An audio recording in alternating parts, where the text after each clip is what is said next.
on your mobile and on your smart speaker. You're listening to the voice of a new generation. This is Kick Radio.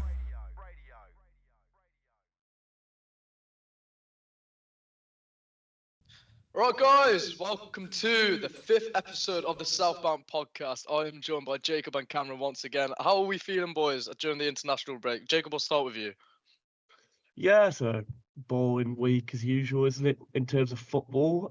Busy week for the podcast, though. Obviously launched on Spotify and Apple Music this week, which is, very, very proud to be on a new platform. Very good. So if you're ever at the gym, people can be listening rather than just looking at our ugly mugs all the time. They want to hear the podcast. So yeah, that's true. Cameron, how about you, lad? How are you feeling? Well, Jacob's kind of exposed what I listen to at the gym. Someone's got to make up some of our monthly listeners. I've just felt bored, to be honest, this international break, falling asleep at the football. England, I couldn't even tell you the results. Well, I could, to be fair, but not that I've watched the games. I just really hate international breaks. The Mickey Mouse League. I'm just looking forward to Wolverhampton Wanderers returning. Yes, of course. So today, obviously, we're not gonna be a long session. We're gonna keep it quite small, obviously, because we haven't had a fixture. Obviously, I've got a couple of questions noted down. I want to ask you guys, as Wolves fans yourselves, what do you think has changed over the years within Wolves? So obviously, if we go back to the 2017-2018 era under Nuno, and then obviously how it's changed since then, I want to hear everyone's thoughts and see what has actually happened to Wolves over the years. Cameron, I'll start off with you, lad. What are you thinking? What year are we starting from? We'll start from when we got promoted. Fosun. Well, we'll start from Fosun. When Fosun originally came in, wow, we were all so excited, weren't we? We really felt like we had the world as our oyster, I'd say. At the start, it was more about building a project, and then that happened in one season, effectively, with that amazing championship squad, utterly destroying the league. And that left us with so many great memories as fans, and I wish we were back there, to be honest, thinking about it. I just feel immense waves of nostalgia. But I think it really laid the groundwork for what was to come when we got promoted. With largely the same squad, but some excellent arrivals like Rui Patricio, Moutinho, players the likes we've never seen at Wolves in our own lifetimes. And it was just phenomenal, really. And I think since you are just left feeling quite empty after experiencing that and watching how we're slowly declining, I hate to say it. And at the moment, you wonder if Fosun are the right people to help us get through that phase. I'm not sure what your thoughts were on that, Sami. I mean, I'm not going to say my perspective yet. I'll pass it over to Jacob because I want to hear what he has to say about it. Yeah, so I think it's an interesting place to start, definitely. I think it was an exciting time, wasn't it, when they took over? You're looking at all the newspapers and it's Wolves, fourth richest club in England. And then it was, Jeff Shee famously coming out and saying he wants us to be the next Manchester City. And you're all thinking, bloody hell, we're throwing in Neves, Jota in the Championship, all these kind of things. But for me, I think COVID was massive for Wolves, and we don't talk about it enough. I think COVID, we were one of the worst hit by it because Fosun being such a big brand and also having a lot of pharmacy stuff back in China. A lot of that money was invested into this pharmacy aspect of Fosun, because we have to remember that as much as they sold as a dream, Wolves are about merely 1% of what Fosun owned. So I think COVID played a massive factor in why we are where we are now. It doesn't have the same excitement value. Obviously, there was the whole thing with Chinese ownerships overseas as well, which also plays a factor in why we are where we are now. So I think that's a big change. But where the frustration comes is the connection with the fans has kind of petered out in that time. I remember, there was such a family aspect under Nuno. It was like we were all there for each other. And there's always been this kind of toxic atmosphere since Nuno left. I remember there was always a Ask Wolves at the end of the season, every season, where fans would have a chance to put their questions forward to Jeff Shee. We haven't seen that in years now. So I think the club feels a bit more like a brand now. It feels a bit more empty. You know, we've got the esports, we've got everything like that, where it just feels like there isn't that aspiration at the club anymore, which, sorry to start such a dull note, but we look back on what were great times, and it's a bit saddening, really. But I'll pass back to you now. Yeah, of course. I'll have to agree in some respect.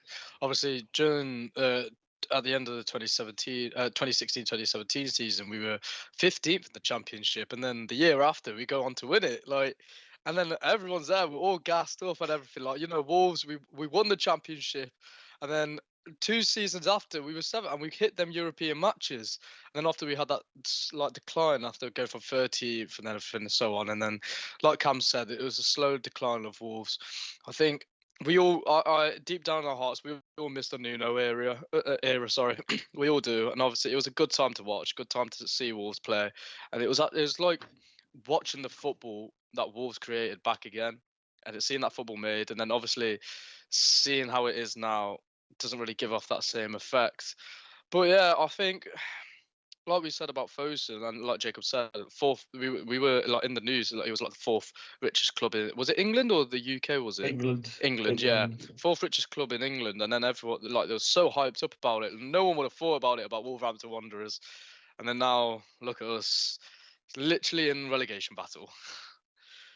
It's a sad time, boys. It's a sad time, but I'm not gonna move. I'm gonna move past that question. We're gonna start off with a couple of games. Well, when I say a couple of games, we're gonna play one game because, yeah, one game. But we're gonna do it's a trivia. So I'm gonna ask you lads. Obviously, when you guys know the answer, obviously put your hand up there, because due to might delay and technical issues, if it makes it easier then. So yeah, we're going to be doing guess the career path from ex-Wolves players. So we'll start off with, if it loads, we'll start off with a man who played for Wolves during, this is way before our time, boys. He played for Wolves in 1997 to 98. Oh, no, forget it. He then went over to Coventry in 99. Oh, I think it might be too late, but is it still Regis? Incorrect. Jacob, you are out for this round. Cam, you've still got a couple. You still got a couple more guesses. I'm letting all the facts roll out first, because this is a bit before my time. He went to Inter Milan in the year 2000 for 19.5 million euros. He then went on a loan to Leeds in 2001, and then came back to Inter at the end of the 2001 season. So he was there at Leeds for 6 months.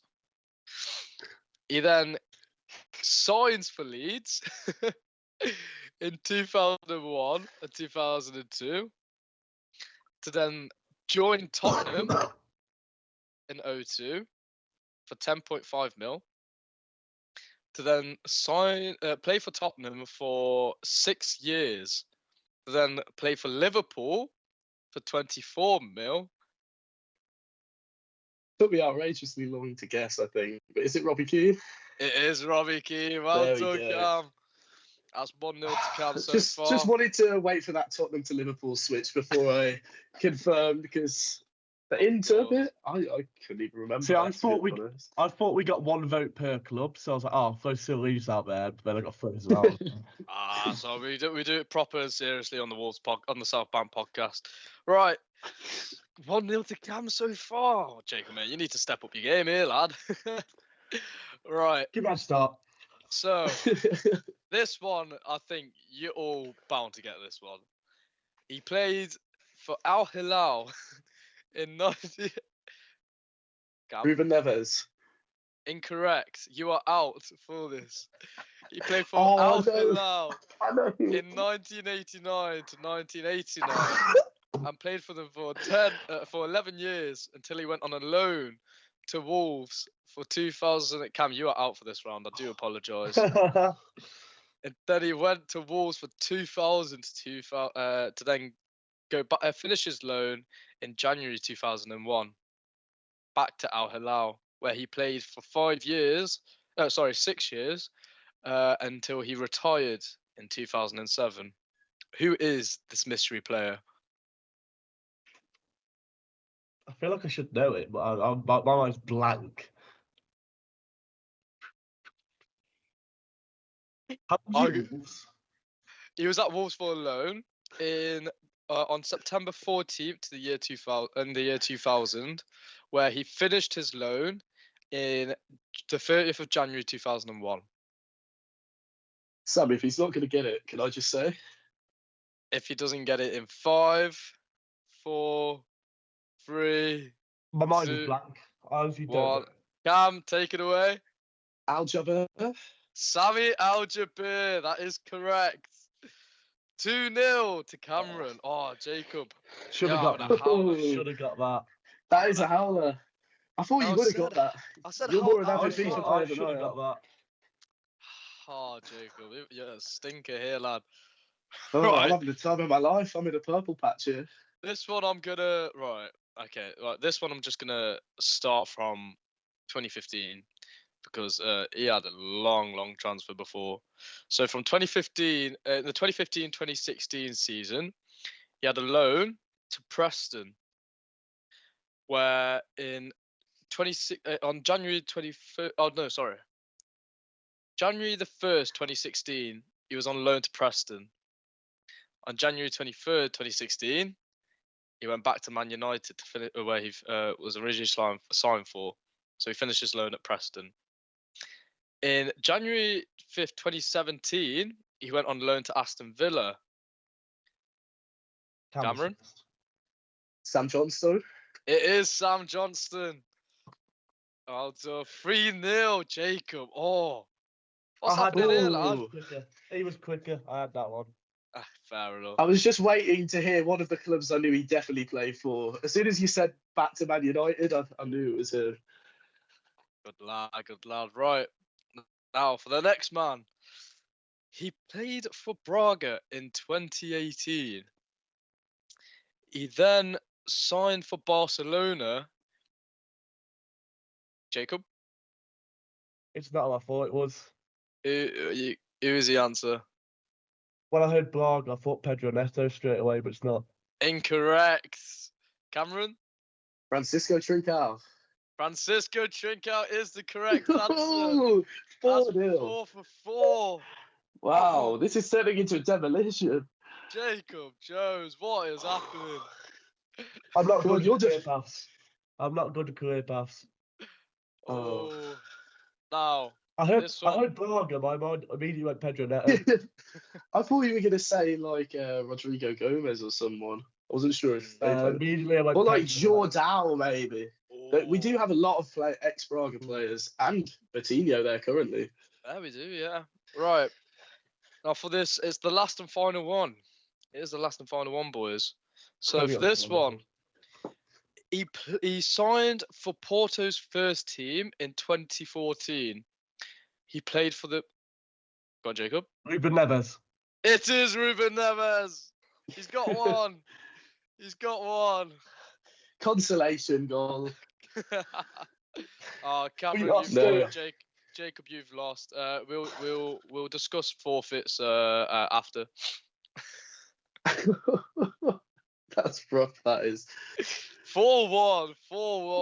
Oh, Mr. Jones. I wish Wolves would have that scoreline. Somehow. Right, guys. Obviously, because it is going to be a short and sweet one today, we're just going to round it up with next week's fixture. Against Fulham.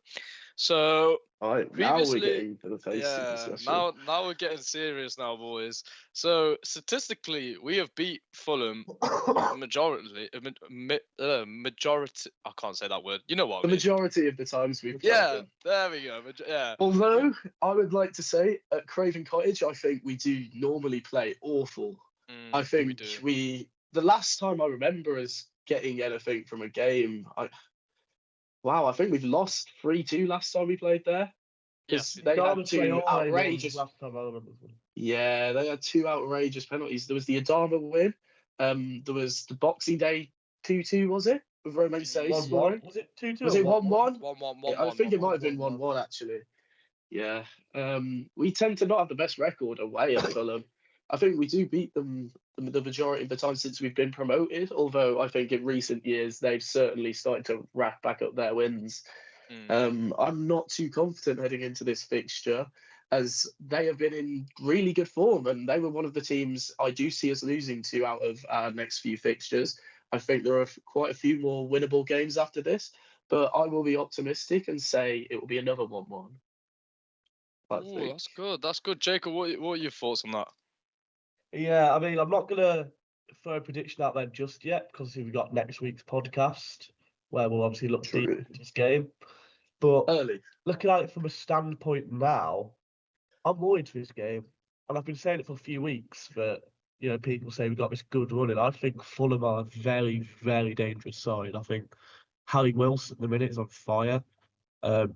Two men we know all too well, Adama Traore and Raul Jimenez, who weren't good enough for Wolves, linking up very, very well at the minute.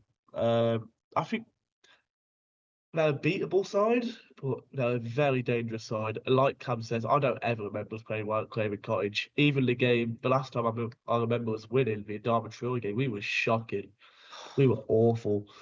As for most games that season, to be fair, I remember them beating us in the Championship. I remember them doing all them. Oh, I remember being away at that game. Yeah, I was there behind the goal to watch Sessegnon score the winner. Wow, what a fall off from him in his career. He used to be a terrific winger for Fulham back then. I mean, but yeah, if I was to throw a prediction out there early, probably change by next week. I'd probably same. Echo Cam's thoughts to go for a hopeful 1-1 draw, which I'd more than take. Oh, I would be more than happy with a point away at Craven Cottage against this Fulham side. Like Jacob said, to echo him, they've been very dangerous. They've been like a hot knife through butter in terms of their attack. And their defence is probably their weak point. And that's the only thing that gives me hope, because it's our attack has been our strong point. But I feel like it's a case of, will we outscore them? Maybe not. But I think there will be goals in that game.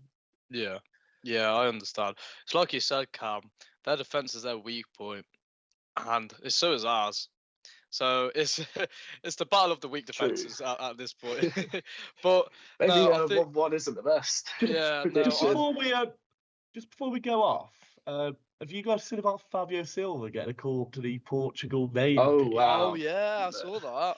Awful. I couldn't believe that when I saw it. I was really shocked, to be honest.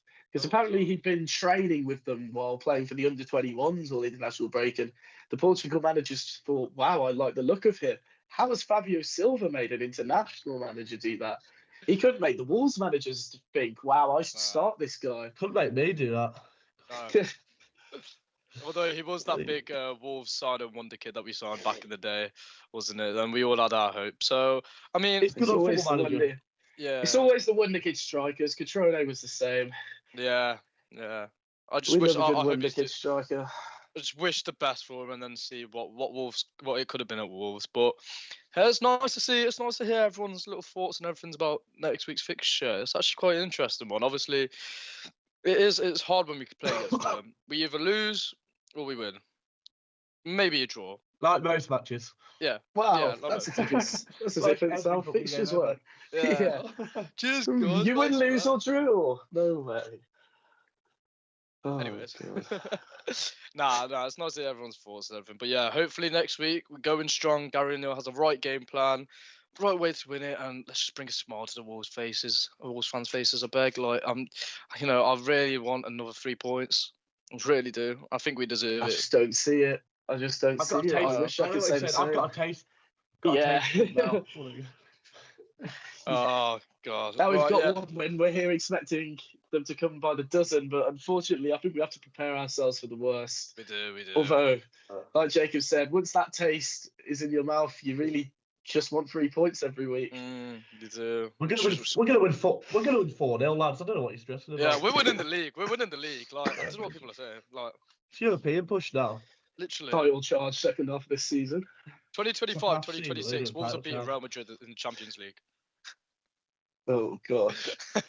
We can dream, boys. We can dream. We can dream. It's the most international break conversation I've heard in my life. Yeah. It's because we can't really like give our previews on matches, so it's a nice little casual one, boys. But yeah, we can have injuries as well in the international break.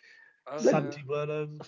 Yeah. Santi Bueno is apparently being withdrawn from the Eurobike squad by Wolves to protect him from injury. I think that's good considering our centre back situation. Yeah. But we go and Carlos Forbes, they played for the 21s the other night, didn't they? Strand Larsen came on for Norway, got an assist. Yeah, been a 5-0 win. Haaland hat-trick in that game as well. Haaland hat-trick, yeah. Lemina got absolutely battered by the main Saints. I think it was it 5 in the end? Something like that, 5-0. So I've qualifiers. Obviously, Doherty was at Wembley last night but didn't play. Probably for the best because an ex-Wolves player dropped a stinker anyway. Nathan Collins, the usual really. It's not very good, is he? So. I hate to say it, I think he's one of those players who can easily come good.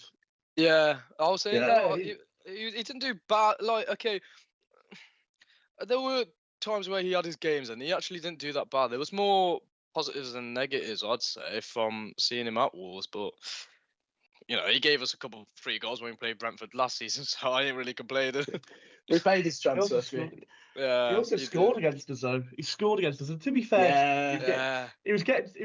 He didn't celebrate. Yeah, even though he was getting proper respect for us. He has really respected us since.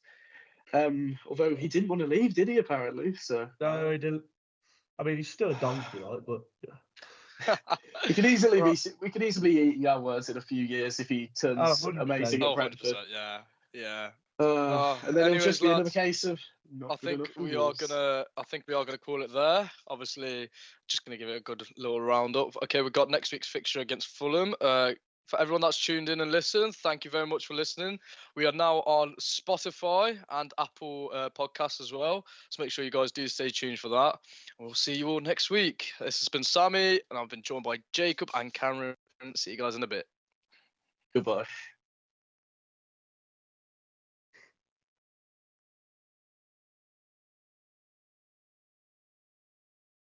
On the Kick Radio app and online at kickradio.co.uk. This is Kick Radio.